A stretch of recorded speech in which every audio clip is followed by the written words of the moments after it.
Just leave it to Steve, just leave it to Steve, just leave it to Steve.com. Welcome back to JustLeaveItToSteve.com. Everybody loves a top 10 list, and you have a top 10 list for people who are preparing to sell and selecting an agent. What are some of the most important tips that you can give? Okay, well, one of the first things for a person selling their home is staging their home. It's really important to get your house ready to sell. Now, whether you hire a professional stager or you just do some basic things on your own, that's really, really important because it's going to make your house look more presentable and also allow you to set yourself apart from the other houses in the market.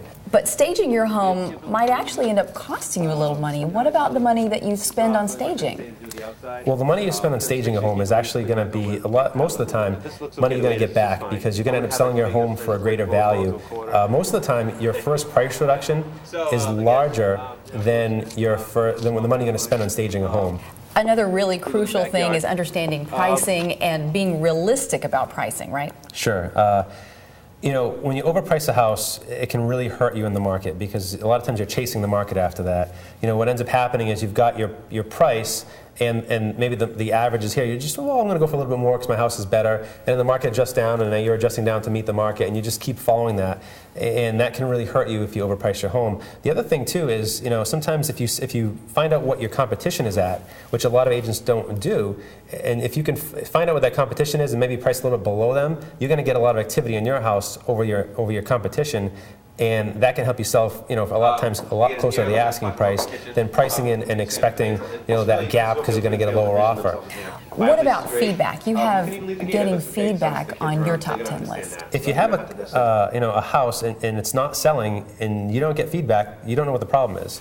So, you could say, well, we'll adjust the price down. If you can keep adjusting the price, and that may not be what the issue is. Or you may think it's something else and be addressing that issue when it's really the price. So you need to get feedback from the buyers. I have a system that I like to use, which makes it really convenient. When it comes to selecting an agent, people should be thinking about experience and education. Everyone has to do continuing education. Every agent. You have to take, your continuing education classes. Besides that, get an agent who's taken an interest in not just doing those classes, but going for maybe a designation, getting, maybe the ABR if you're looking for a buyer, someone who's, an accredited buyer's rep, or if you're working with a senior, maybe a senior real estate specialist.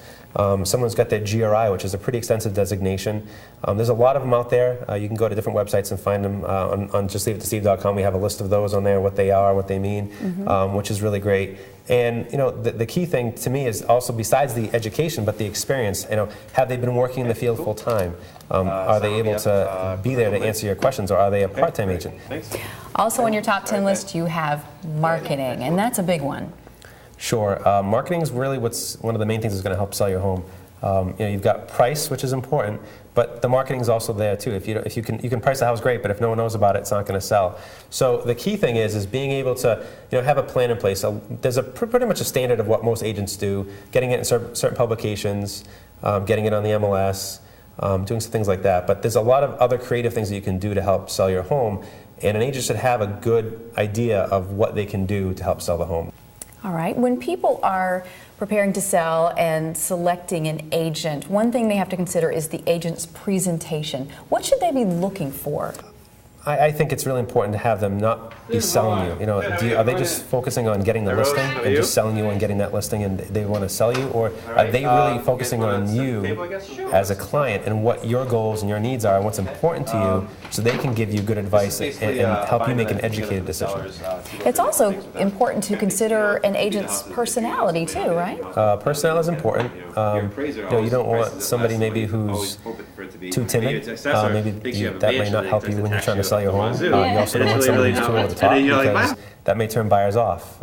You want someone who's going to be able to really present the home in the light that you want to be presented. And this is a person who's representing you as well to your potential buyers? Sure. They're representing you to the buyers. So if the buyer is turned off, then that's going to less chance you're going to sell your home. You want the buyer to feel comfortable. What about the importance of keeping up with current market news? Market news is very important. It can really help you when you're making a decision to make the right decision. You need to have an understanding of what the market is, and your agent should be able to help you with that. If your agent is able to give you an idea of what the rates are currently and how that affects a buyer, if rates are going to be going up, if there's different government programs out there that might help a buyer purchase your home, or maybe there's something going on with the government in general, with Congress passing a certain law, something that could affect your sale. Another thing that people might want to consider when selecting an agent is actually looking into that agent's network. Sure. The network is very, very important. Knowing who to call at the right time, being able to get in touch with that person right away. Because sometimes, having that quick answer for somebody makes it a little bit easier to get that house sold, because you're able to get that person in there to, maybe you need a pest inspection for the house, and you need to find out, hey, there's really no issue at bay, and it's okay, or it's a small issue, we can address it really quickly and get it treated and have it taken care of.